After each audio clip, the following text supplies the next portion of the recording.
dembiyada maanta magaalada ka dhacaya waxay u socdaan si saacadan biridkeeda halka uu imaanayo kulli sharcigu sidan kuma sii soconayo wuu isbedeli doonaa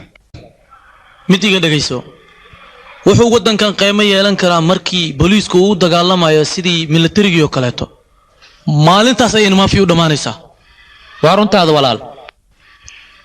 taas ayaaba igu kaliftay wadankana iskaga tago aan Dubai aado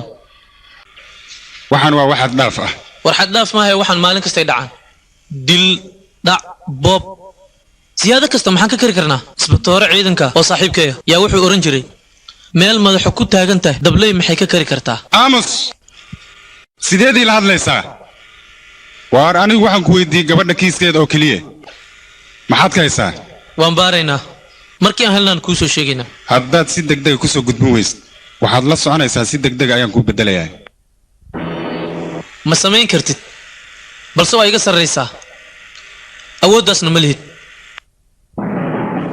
awoodda waxaa iskale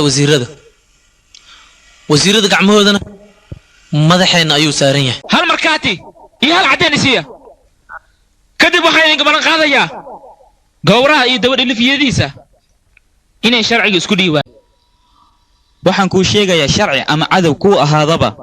inaysan joogsanaynin dagaalkan ku bilaabo hadeertan waad igaratay amaleynaa waxba ha kawalwal wiilyahow cadeen iyo markaati baad haysataa berito maxkamadda keen anigana garab ayaan ku siinayaa anigaa kula jero waqti walbo haddaad ii baahato diyaar ayaan kuu ahay taxadirna lahaw gowra hadhow